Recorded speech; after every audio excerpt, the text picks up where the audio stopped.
예수께서 무리를 보시고 산에 올라가 앉으시니 제자들이 나아온지라. 입을 열어 가르쳐 가라사대 심령이 가난한 자는 복이 있나니 천국이 저희의 것이며 애통하는 자는 복이 있나니 저희가 위로를 받을 것이며 온유한 자는 복이 있나니 저희가 땅을 기업으로 받을 것이며 의에 줄이고 목마른 자는 복이 있나니 저희가 배부를 것이며. 아멘.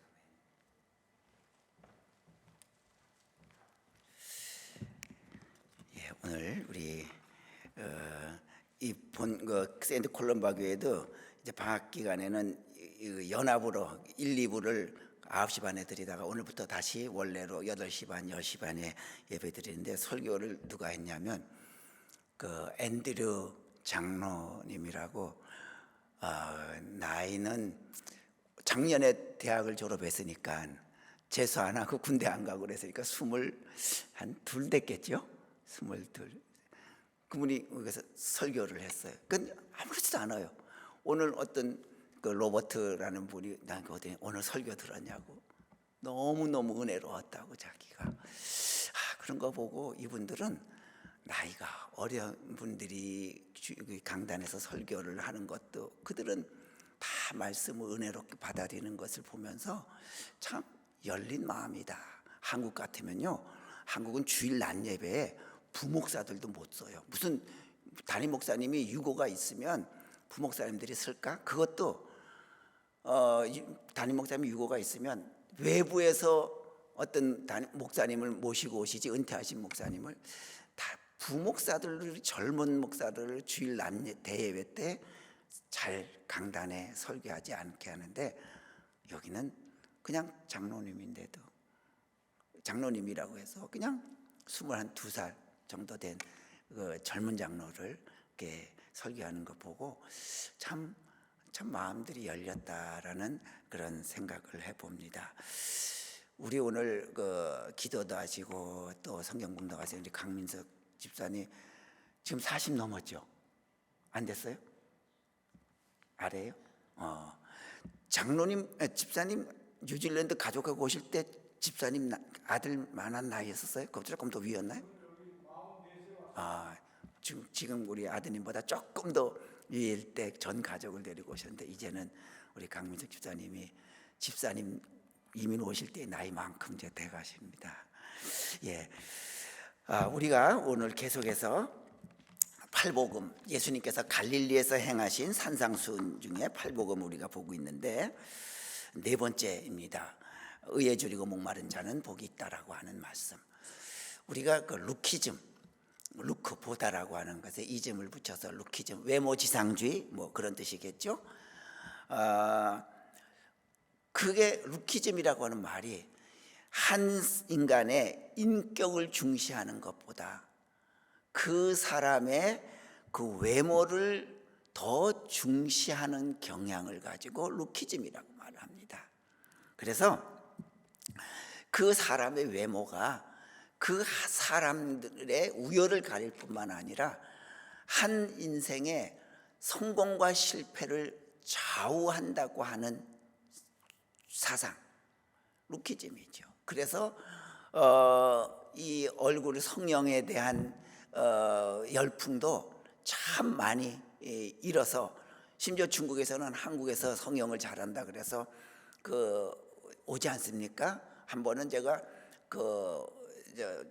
광장동네 워커힐 호텔 아침에 거기 모임이 있어서 그 식당에 이제 갔는데, 그 중국 사람들이 여기다 다 붙이고 왔어요. 그 수술 자국을. 그 사람들은 부끄러워하지도 않는 것 같아요. 우리는 그런 거 하면 나가지 못하는데, 그거 붕대를 칭칭 감고 밥 먹으러 또 내려왔어요. 그런 거 보면서 참 그 외모 지상주의 루키즘이 얼마나 열풍인가라고 하는 생각 들었습니다. 또 외모 지상주의에 대해서 좀 비판하는 뉴스를 하는 그 여자 앵커도 가만 보니까 코 수술을 했더라고요. 참 모순적이에요. 자, 그런데 예수님은, 우리 가만 보세요. 이 팔복음을 보면 우리 예수님의 관심은 어디에 있냐면 속마음에 있어요. 내면에 있어요. 심령이 가난한 자, 애통한 자, 온유한 자, 의로에 대해서 목마른 자, 다 내면의 모습이에요. 자, 그렇기 때문에 예수님의 관심은 내면에 있는 거예요. 왜요? 속을 보시는 주님이기 때문에. 우리가 그러잖아요. 보통 경력 있는 의사는 대충 얼굴이나 눈 색깔만 보고 대충 이분이 무슨 병에 걸렸다. 또 심리학 학자들은 대충 상대방과 이렇게 몇 마디 나눠 보면 이 사람의 마음 상태가 대충 어떻다라는 것 알잖아요. AS를 전문으로 하는 기사는 그 기계 돌아가는 소리만 듣고도 이게 지금 어디가 대충 고장났다는 걸 알잖아요. 마찬가지로 우리 주님은 우리 속마음을 환히 들여다보시는 분이에요. 그래서 말씀하시기를 너희 내면에 먼저 관심을 가져라고 심령, 애통, 온유, 의에 대한 갈급함을 말씀하시는 거예요. 그러나 이 시대는 사실은 그 내면보다는 외모에 대한 관심이 더 많잖아요. 우리 옛말에도 동종 못 따는 며느리가 맹물 발라서 머리 빗는다고 말이죠. 일하는 솜씨는 없는데도 불구하고 겉모습만 꾸미기에 열심히 일하고 하는 그런 속담도 오죽하면 생겨났겠어요. 자, 그러면 왜 예수님은 그 내면에 대해서 먼저 말씀하시는가? 우리 생각해 보세요. 우리 몸의 체질은 뭘로 좌우돼요? 결국은 우리가 먹는 그 음식, 음료에 의해서 우리 몸의 체질이 결정되잖아요. 그래서 가만 보면 어머니가 갖고 있는 병이 자식에게 많이 가더라고요. 어머니의 모습이, 체질이 자녀들에게 많이 가는 이유가 어머니가 음식을 만들잖아요. 그래서 자녀들에게 주잖아요. 결국은 그 어머니의 음식으로 인하여서 어머니의 입맛에 맞는 음식을 만들므로 인해서 자녀들까지도 그 입맛이 어머니의 음식 맛에 길들여지는 거예요. 그렇다고 하면 체질도 마찬가지로 먹는 음식에 의해서 체질이 형성된다고 하면 이 속사람은 뭐에 의해서 결정이 되냐면 바로 의입니다. 하나님의 의가 절대적으로 필요한 거예요. 그 하나님의 의에 의해서 우리의 속사람이 결정이 되는 겁니다. 그래서 우리는요, 먼저 주님의 일, 보면 교회에서 이런 일 한다, 저런 일 한다, 많이 해요. 그런데 중요한 것은 우리가 교회에서 주의 일 하기 전에 더 중요한 것은 내 내면에, 내 속마음의 성숙함, 내 성품의 변화, 이게 먼저지. 이 성품, 예수 믿고 성품의 변화도 없고 속마음의 성숙함도 없는데 교회 와서 주의 일 하면요, 반드시 그 일은 큰 어려움이 일어나요. 싸움이 일어나요. 그래서 대부분 교회의 갈등과 싸움이 일어나는 것이 뭐예요? 속마음의 내면의 변화와 성숙함은 없이 주의 일 하려고 하니까, 그러니까 변화 없이 하니까 싸움이 일어나는 겁니다. 자, 우리 한번 보세요. 우리 그런 경험 있죠? 이어폰을 끼거나 헤드폰을 낀 사람하고 얘기하면 또 내가 꼈어요. 그럼 난 옆에 사람이 물어볼 때 대답하는데 작게 평소같이 대답했다고 하지만 옆 사람은 어떻게 들어요? 크게 들리죠. 그 이어폰 낀 사람, 헤드폰 낀 사람한테 말 붙이면 크게 대답해요. 왜 그래요? 내 목소리가 그 귀에 낀 헤드폰의 음악 소리에 묻히기 때문에 내 목소리를 나도 모르게 크게 하는 거예요. 나에게 들려오는 이 소리를 못 들어요. 그러니까 내 소리가 커질 수밖에 없는 거예요. 마찬가지입니다. 우리도 내 속에 있는 내면의 소리를 듣지 못하면 우리 소리가 크게 되는 거예요. 고함치고 화를 내고 그러는 거예요. 그러나 내 소리가 잘 들려보세요. 내 내면의 소리가 잘 들려보세요. 굳이 고함 안 쳐도 소근소근 조곤조곤 얘기할 수 있잖아요. 그래서 중요한 것은 내 내면의 소리를 듣는다고 하는 것, 이게 중요합니다. 그럼 내 내면의 소리를 듣는다고 하는 게 무엇입니까? 그건 바로 나의 지금의 내 생각, 지금의 내 태도를 돌아볼 수 있는 것. 그게 바로 내 내면의 소리를 듣는 거예요. 지금 내가 생각하고 있는 이 생각이 과연 1년 후에도 변하지 않고 같은 생각일 것인가?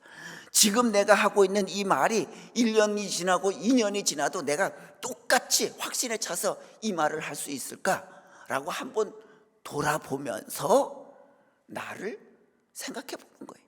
그게 바로 내면의 소리라고 하는 겁니다.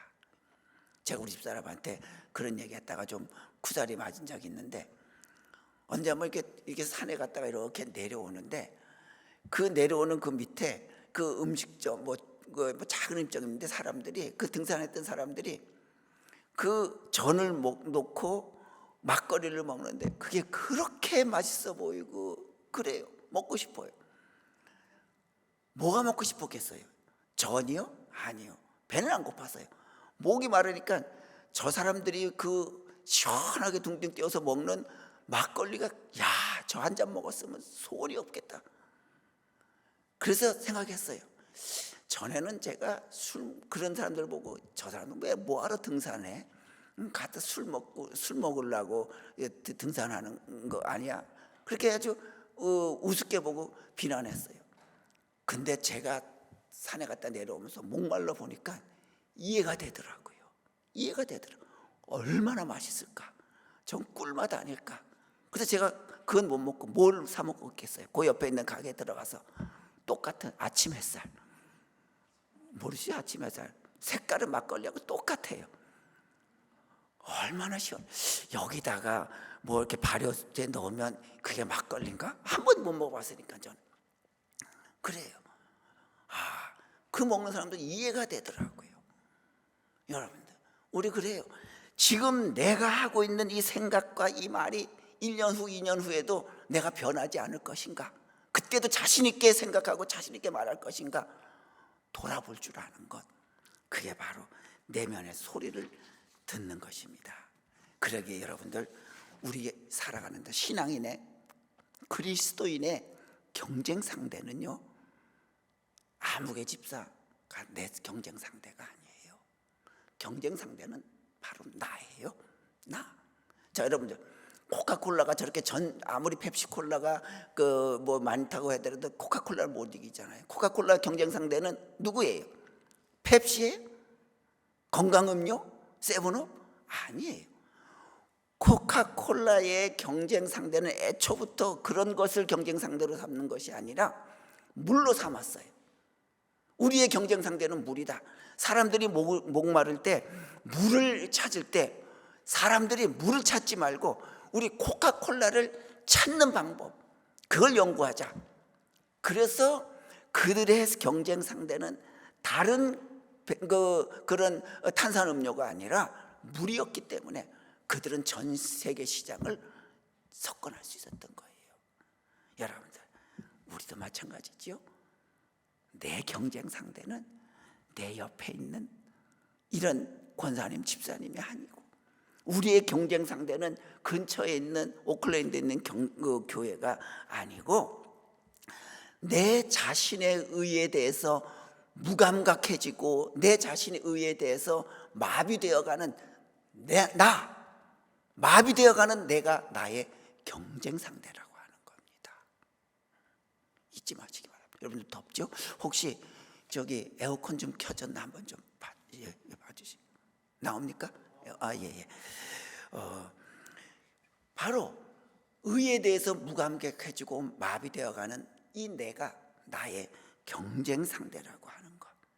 이제부터 그래서 나를 경쟁 상대로 삼아서 내가 내면의 소리를 잘 들을 줄 아는 그런 우리가 될 수 있길 바랍니다. 자, 그럼 예수님이 말씀하신 의란 무엇인가? 우리 세상의 의에는 두 가지예요. 하나는 자신이 기준이에요.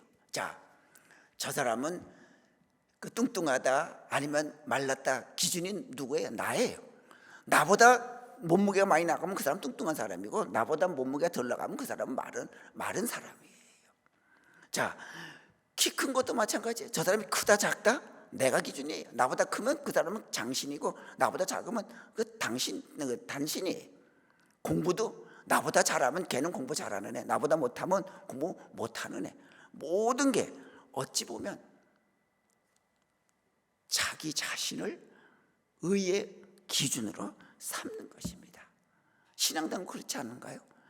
저 사람이 나보다 교회 오래 나왔으면 저 사람은 참 신앙이 좋은 사람, 나보다 1년이라도 늦게 나왔으면 저 사람은 신앙이 나보다 없는 사람.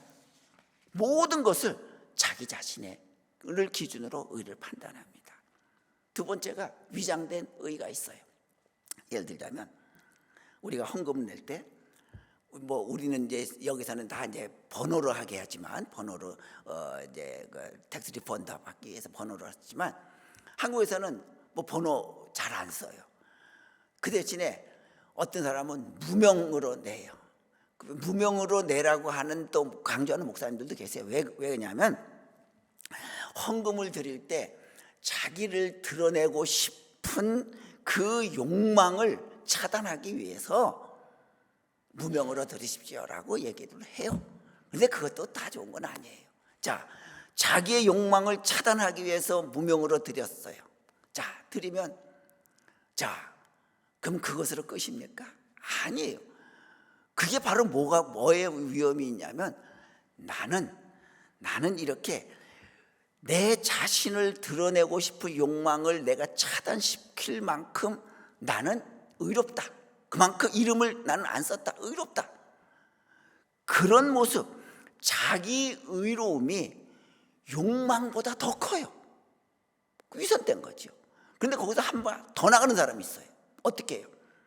나는 이렇게 의로워서 이름 없이 이름을 안 쓰고 헌금을 드리는데 이름 쓰는 사람들을 비난하고 정죄하는 거예요. 저 사람들은 믿음도 없어가 장로가 말이에요.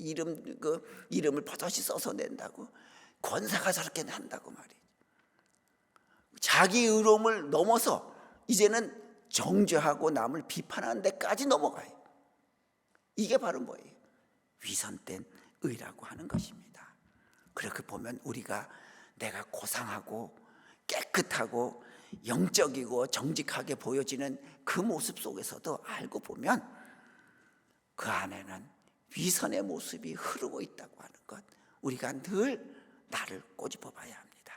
자, 그러면 예수님께서 말씀하신 의라고 하는 것은 자기 기준도 아니고 위선된 의도 아니고 뭐냐? 두 가지입니다. 하나는 그 의라고 하는 말은 디카이오시네라 헬라인데 그것은 바로 하나님의 뜻을 가지고 옳고 그름을 분명히 가르는 거예요. 자, 하나님의 말씀을 가지고 옳고 그름을 가르려고 하면 뭐가 필요해요? 하나님의 말씀이 필요하죠. 그건 뭐예요? 하나님의 말씀을 내가 기준 삼아서 그 하나님의 말씀 따라 살겠다고 하는 그 말씀을 지키는 것, 순종하는 것에 대한 갈급함이 있어요. 헨리 나우엔이라고 하는 우리 기독교사에서 아주 가장 글쎄 영성 신학자라 그럴까요? 그런 아주 높이 추앙받는 분이 헨리 나우엔이라는 사람인데 그분이 유명한 상처 입은 치유자라고 하는 책을 썼어요. 상처 입은 치유자는 예를 들면 목회자도 목회하면서 많은 교인들로부터 그 상처 받잖아요. 그러면서도 그 상처는 감추면서 남에게 가서 위로해 줘야 되고 상처를 싸매줘야 되는 그 사람이 바로 누구냐? 그게 상처 입은 치유자다. 그런 제목으로 이제 내용으로 쓴 책인데 그 중에 이런 내용이 있어요. 어느 이제 한 예화를 드는 겁니다. 실제로 있었던 얘기는 아니지만 한 소년이 전쟁 중에 적의 눈을 피해서 어느 한 마을로 숨었어요. 그러니까 마을 사람들이 그 소년을 숨겨주고 먹여줬어요. 그런데 조금 후에 얼마 후에 그 적군이 나타나서 마을 사람들 모으더니 우리가 찾는 그 소년이 여기에 들어와 있다고 하는 것을 우리가 정보를 입수했다. 내놓든지 안 내놓으면 우리가 이 마을을 다 불질르겠다. 갑자기 당황한 거예요, 마을 사람들. 그래서 어떻게 해요? 그게 목사님을 찾아가서 물어봅니다. 어떻게 하면 좋겠습니까? 그래서 목사님도 선뜻 대답 못하고 전 기도해 보겠습니다. 골방에 들어가서 기도하고 그러는데 문득 떠오르는 성경이 하나 있어요. 요한복음 11장 5절에 한 사람이 죽는 것이 온 민족이 멸망하는 것보다 낫더라. 그 예수님께서 말씀하신 내용 쳤어요. 그래, 한 사람이 죽는 게 낫지 이 온 마을 사람들이 이 죽는 거 그거는 안 된다. 이 성경에도 그렇지 않느냐. 그래서 그 목사님은 성경을 덮고 나가서 그 얘기를 하고 그 소년을 데려다가 적군에게 넘겨서 그 소년은 죽었어요. 그런데 그날 밤 천사가 그 목사님에게 찾아왔어요. 너는 지금 네가 무슨 짓을 하고 있는지 무슨 짓을 했는지 아느냐. 너는 메시아를 그 적군에게 넘겨준 것이다. 그러니까 목사님이 아니 내가 그 소년이 그 메시아인 줄 어떻게 압니까? 그랬더니 너는 그때는 성경을 덮고 그 소년을 찾아가서 소년의 눈망울을 한번 들여다봤으면 너는 그 소년을 못 넘겼을 거다. 자, 무슨 말입니까? 때로는 우리가 그리스도인이라고 하면서 하나님의 뜻을 가지고 자기의 생각과 자기의 태도를 합리화시키는 도구로 만든단 말이지요. 바로 그 모습입니다. 우리가 하나님의 의로움을 추구한다고 하는 것은 하나님의 말씀을 기준으로 내 생각, 옳고 그름을 판단하는 것인데 그 소년을 넘긴 우리 그 목사처럼 자기의 생각을 합리화시키기 위하여서 성경을 이용하는 거예요. 그래서 여러분들 말씀을 이용하는 자와 말씀을 사모하는 자는 차이가 있어요. 무슨 차이? 말씀을 이용하는 자는요, 그 말씀이 나를 위해 의미를 변신시켜요. 그러나 말씀을 사모하는 자는 내가 말씀에 푹 빠져서 내가 변화되는 거예요. 이거 차이예요. 과연 여러분들, 우리는 과연 하나님의 말씀을 갈급히 사모하는 것이 내 생각과 내 행동을 정당화시키기 위한 수단으로 삼기 위해서 말씀을 사모하는가? 아니면 내가 그 말씀에 푹 잠겨서 나를 변화시키기 위해서 내가 하나님의 말씀을 사모하고 갈급해야 하는가?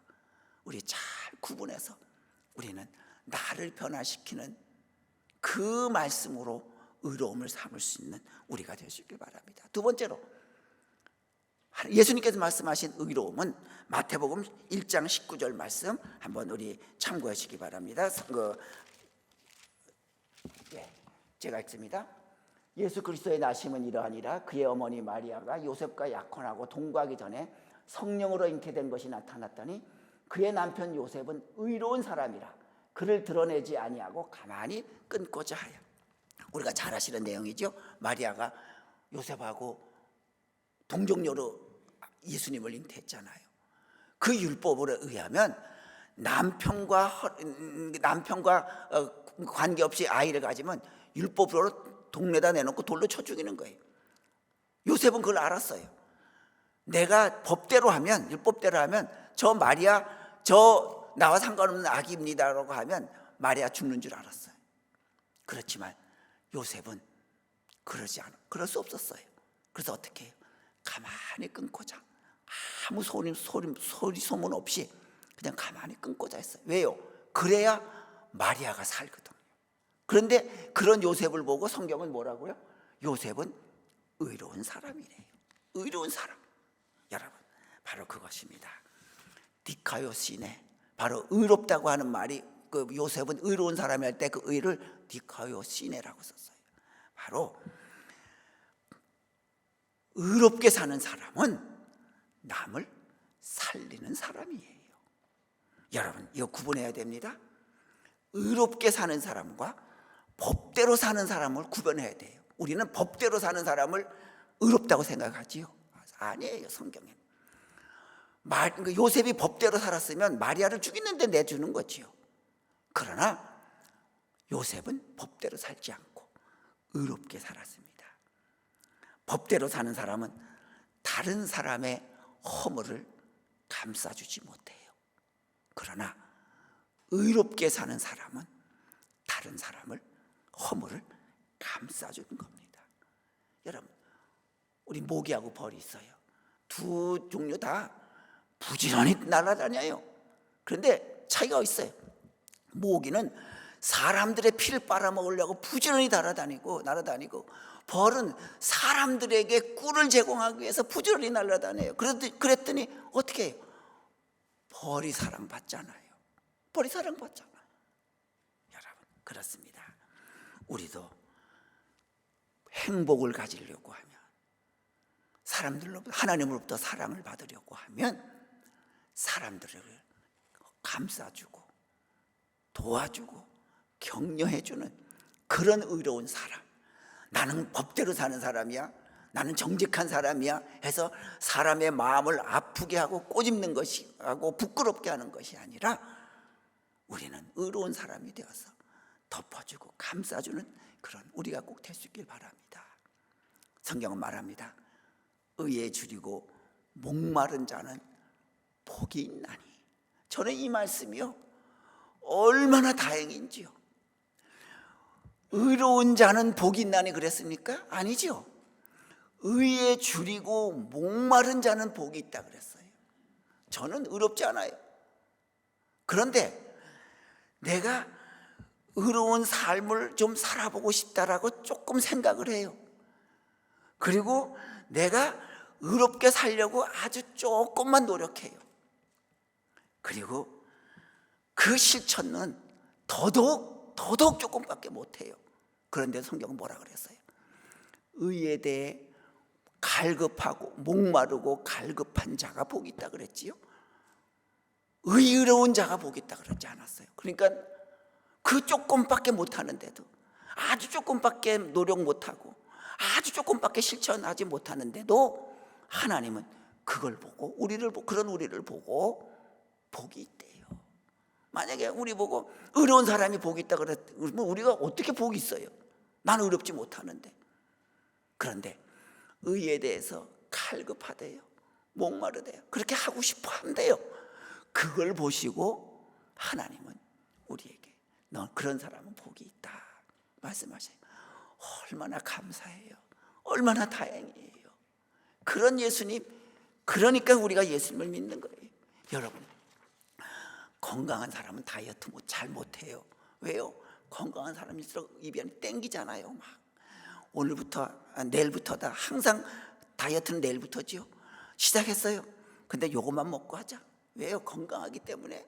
맛있는 거, 시원한 거. 그러니까 다이어트가 그러니까 잘 안 돼요. 목마른 거예요. 항상 먹고 싶은 거예요. 그게 건강한 사람이에요. 우리도 마찬가지예요. 내가 실천은 못해요. 그렇지만 내가 더 의로운 사람, 하나님의 말씀대로 살려고 하고 남의 허물을 좀 가리워줘야 되는데 거기에 대한 생각이 조금 있어요. 거기에 대한 갈급함이 있고 노력도 해요. 조금 노력밖에 못해요. 그런 사람이 건강한 사람이에요. 하지는 못해도 갈급해 하잖아요. 병든 사람이 뭐 먹고 싶겠어요? 제가 코로나 걸려 보니까요, 저 이번 코로나 걸렸을 때 일주일 꼬박 누워 있었거든요. 이 한 번 안 닦았어요. 귀찮아요. 그러니까 누구 안 만나는데 이 닦을 필요 뭐가 있겠어요?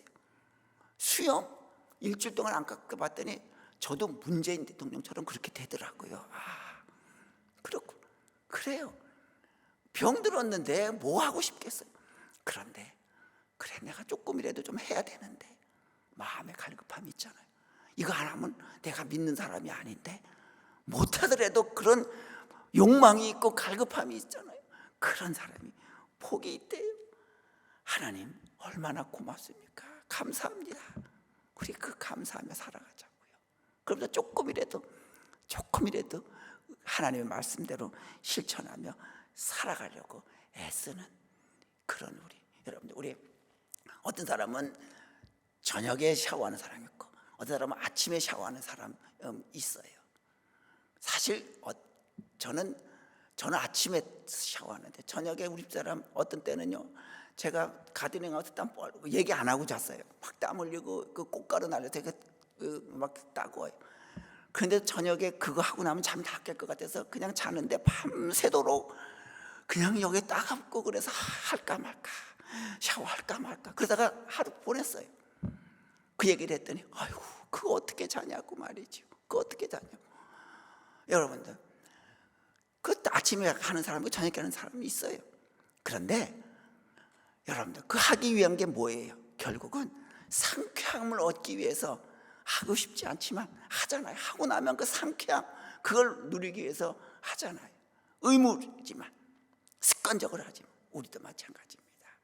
앞으로 하나님 앞에 내가 하나님 말씀대로 살려고 애쓰고 남의 허물을 가려주는 그 의로움을 살려고 하는 것을 의무로 생각하지 마시고 그렇게 하고 나면 내가 상쾌해진다, 내가 기뻐진다, 기분이 좋아진다 라고 하는 그런 마음으로 우리가 앞으로 조금씩 예수님께서 말씀하신 의에 대해서 목마른 자 복이 있다라고 생각하면서 조금이라도 목말라하며 갈급해하는 그러한 의로운 자로 살아가는 우리가 되시기를 주님의 이름으로 축원합니다. 기도합니다. 걸어가신 여호와 아버지 하나님, 저희들 이 땅에 그리스도인으로 살아가면서 의롭지는 못하고 내가 법대로 살아가는 사람인 줄만 아는 그런 무지한 우리들의 모습입니다. 이제는 말씀에 순종하며 또 허물을 가리워주는 내 의로운 사람이 되도록 의로움에 목말라하고 의로움에 갈증난 그런 우리가 꼭 되며 살아가는 의로운 그리스도인들 다 되도록 도와주시옵소서. 예수님의 이름으로 기도드리옵나이다. 아멘.